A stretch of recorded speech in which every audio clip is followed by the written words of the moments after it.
بسم اللہ الرحمن الرحیم۔ السلام علیکم جماعت ششم، کیسے ہیں آپ سب؟ امید ہے سب بخیریت ہوں گے۔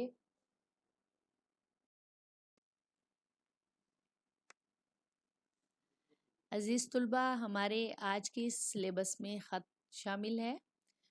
خط شروع کرنے سے پہلے ضروری ہے کہ ہم خط نویسی کے بارے میں جان لیں اور ایک مکمل خط کے بنیادی اور ضروری حصے کون کون سے ہیں ان کے بارے میں بھی اچھی طرح سمجھ لیں تاکہ ہم ایک اچھا خط لکھ سکیں۔ خط کی تعریف: خط کو نامہ اور مکتوب بھی کہتے ہیں۔ خط لکھنے والے کو کاتب کہتے ہیں۔ خط لکھنے والا کاتب کہلاتا ہے، یعنی جو خط لکھتا ہے اس کو کاتب کہتے ہیں، اور جس کو خط لکھا جائے اسے مکتوب الیہ کہتے ہیں۔ جس کو خط لکھا جاتا ہے اسے مکتوب الیہ کہتے ہیں۔ ایک مکمل خط کے بنیادی اور ضروری حصے درج ذیل ہیں، یعنی اگر ہم ایک مکمل خط لکھنا چاہتے ہیں تو ہمیں اس کے کچھ بنیادی اور ضروری حصوں کو مد نظر رکھنا ہوگا تاکہ ہم ایک مکمل اور اچھے طریقے سے خط لکھنے میں کامیاب ہو جائیں اور اس میں کسی قسم کی غلطی کی کوئی گنجائش نہ رہے۔ خط کو نامہ کہتے ہیں، خط لکھنے والا کاتب کہلاتا ہے، اور جس کو خط لکھا جاتا ہے اسے مکتوب الیہ کہتے ہیں۔ خط کے بنیادی اور ضروری حصے میں سب سے پہلے آ جاتا ہے مقام روانگی اور تاریخ، یعنی جہاں سے خط لکھا جائے اس مقام کا نام خط کی پیشانی پر دائیں طرف لکھنا چاہیے اور مقام کے نیچے والی سطر میں اس کی تاریخ لکھنی چاہیے، یعنی جس جگہ سے آپ خط لکھ رہے ہوں اس جگہ کا نام پہلی سطر میں اور دوسری سطر میں آپ تاریخ لکھیں گے کہ کس تاریخ کو خط لکھا جا رہا ہے۔ نمبر 2 پہ آ جاتا ہے القاب۔ القاب میں آپ مکتوب الیہ کو جو مخاطب کرتے ہیں وہ آپ کا القاب کہلاتا ہے۔ مقام اور تاریخ کے بعد ایک سطر کا فاصلہ چھوڑ کر سطر کے درمیان میں القاب لکھنا چاہیے۔ القاب ہمیشہ مکتوب الیہ کے رتبے اور عمر کے مطابق ہونے چاہیے، مثلاً پیارے ابا جان، پیارے بھائی جان یا پیارے عزیزم وغیرہ، یعنی مکتوب الیہ کو آپ نے جو بھی رشتہ ہے اس سے مخاطب کرنا ہے۔ نمبر 3 پہ آ جاتا ہے آداب۔ خط میں القاب لکھ لینے کے بعد شروع سطر میں مکتوب الیہ کے درجے اور حیثیت کے مطابق آداب لکھنا چاہیے، مثلاً سلام، تسلیم، دعا، السلام علیکم۔ اس آداب کو ہم مکتوب الیہ کو مخاطب کرنے کے بعد بھی لکھ سکتے ہیں، یعنی یہ دونوں صورتوں میں درست ہیں۔ مضمون خط یا مطلب، اس کو نفس مضمون بھی کہتے ہیں، یعنی مضمون جس میں آپ لکھنا چاہتے ہیں خط میں مکتوب الیہ کو کسی چیز کے بارے میں شکریہ ادا کرنا چاہتے ہیں یا کسی خیریت کے بارے میں پوچھنا چاہتے ہیں یا کسی چیز کی مبارکباد دینا چاہتے ہیں تو وہ مضمون خط یا مطلب یا پھر اس کا خط کا نفس مضمون کہلاتا ہے۔ اس میں جو خط میں باتیں لکھنی ہوتی ہیں وہ نہایت آسان اور سادہ الفاظ میں لکھنی چاہیے۔ خط میں کوئی نہ کوئی ایسی بات بھی لکھنی چاہیے جسے پڑھ کر مکتوب الیہ کا دل خوش ہو جائے۔ خط میں بزرگوں کو ہمیشہ ادب سے مخاطب کرنا چاہیے اور چھوٹوں کے لیے محبت اور شفقت کا رویہ اختیار کرنا چاہیے۔ یہ ہے ہمارا مضمون خط یا مطلب یا نفس مضمون جس کو ہم کہتے ہیں، اس میں ان چیزوں کے بارے میں خیال رکھنا بہت ضروری ہے۔ اور سب سے آخر میں آ جاتا ہے خاتمہ۔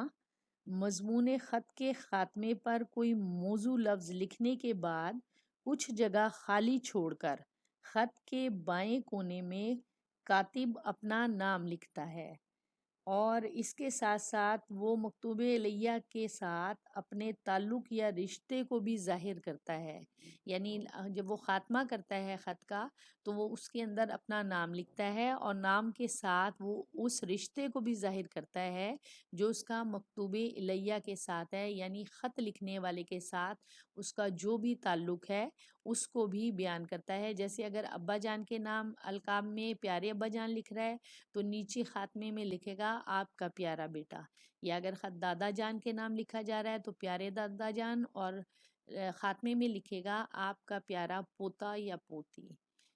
تو آئیے اب ہم خط کا ایک خاکے پہ نظر ڈال لیں۔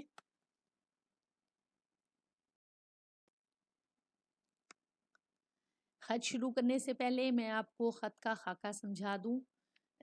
خط جب ہم لکھنا شروع کریں گے تو سب سے پہلے اپنی دائیں طرف پہلی سطر میں جگہ کا نام لکھیں گے جس جگہ سے ہم خط لکھ رہے ہیں، اور اس کے بعد باقی لائن پہ کچھ بھی لکھا نہیں جائے گا۔ پھر ہم دوسری لائن میں آ جائیں گے، دوسری سطر میں اسی طرح دائیں طرف شروع میں ہم تاریخ ڈالیں گے اور باقی پوری لائن پہ کچھ بھی نہیں لکھا جائے گا، یعنی ان پہلی 2 یا 3 لائنوں کو ہم جگہ کا نام اور تاریخ کے لیے استعمال کریں گے۔ اس کے بعد ہم تیسری لائن پہ درمیان میں القاب لکھیں گے، یعنی مکتوب الیہ کو مخاطب کیا جائے گا، جیسے پیارے دادا جان یا پیارے بھائی جان یا پیارے چچا جان۔ اس کے بعد اس کے آگے آداب بھی لکھا جا سکتا ہے اور آداب کے لیے اگلی لائن کو بھی استعمال کیا جا سکتا ہے۔ اگر ہم اگلی لائن پہ لکھیں گے تو بالکل شروع میں آداب، السلام علیکم یا سلام تسلیم جو آپ کو لکھنا ہے وہ آپ لکھیں گے، اور اس کے بعد باقی لائن کو اسی طرح ہی خالی چھوڑ دیں گے۔ اس کے بعد آپ کے خط کا نفس مضمون شروع ہوگا۔ نفس مضمون میں آپ وہ بات کریں گے جو آپ مکتوب الیہ سے کہنا چاہتے ہیں۔ آپ کسی مبارک بات کا خط لکھنا چاہتے ہیں، کسی کی بیمار پرسی کرنا چاہتے ہیں، یا کسی کی خیریت کے بارے میں پوچھنا چاہتے ہیں، تو وہ سارے سادہ اور آسان الفاظ میں اپنے نفس مضمون کو بیان کریں گے، اور خط میں اس طرح کے اچھے اور شگفتہ الفاظ کا استعمال کریں گے جس سے پڑھنے والا آپ کا خط پڑھ کر خوش ہو جائے۔ اور آخر میں آپ بڑوں کو سلام، اور اگر چھوٹے ہیں تو ان کے ساتھ شفقت اور محبت کا رویہ رکھتے ہوئے اپنے خط کو ختم کریں گے۔ اور پھر آخر میں جب خط کا خاتمہ کیا جائے گا تو یہاں پر آپ اپنے نام کے ساتھ ساتھ جو آپ کا مکتوب الیہ ہے، یعنی جس کو آپ خط لکھ رہے ہیں، اس کے ساتھ اپنے تعلق یا رشتے کا اظہار بھی کریں گے، یعنی آپ یہ بتائیں گے کہ آپ کا مکتوب الیہ کے ساتھ کیا رشتہ ہے، آیا آپ ان کے بھانجے ہیں، بھتیجے ہیں، پوتا ہیں یا بیٹے ہیں۔ وہ مکتوب الیہ پہ انحصار کرے گا، جس رشتے کو آپ یہاں مخاطب کریں گے اس کے خط کے آخر میں اسی رشتے کی مناسبت سے آپ اپنا رشتہ بیان کریں گے۔ آئیے اب ہم خط پڑھتے ہیں۔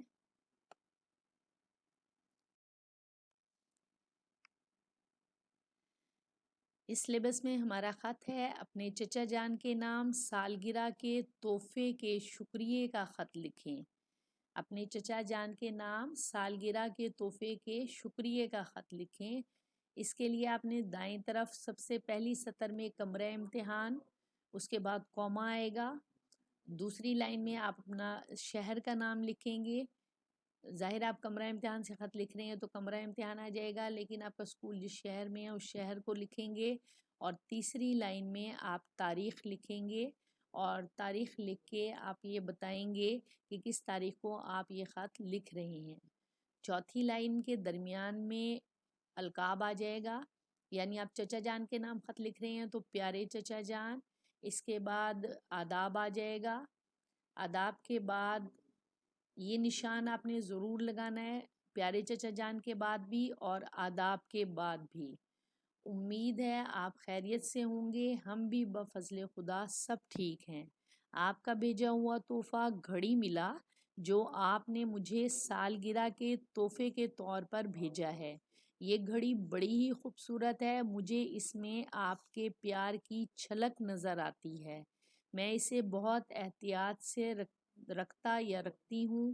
بوائز اس کے لیے رکھتا کا استعمال کریں گے اور گرلز کے لیے رکھتی استعمال ہوگا۔ اس تحفے کی بدولت میں اب اپنا ہر کام وقت پر کرتا ہوں یا کرتی ہوں، یعنی بوائز کے لیے پھر وہیں کرتا کا استعمال ہوگا، جبکہ گرلز کے لیے کرتی کا استعمال کیا جائے گا۔ آپ کی بھیجی ہوئی دعاؤں کا بھی بہت شکریہ، یعنی جو آپ نے مجھے دعائیں بھیجی ہیں اس کے ساتھ ان کا بھی بہت شکریہ۔ میری دعا ہے کہ آپ کا سایہ ہمارے سروں پر ہمیشہ قائم رہے، آمین۔ چچی کو سلام،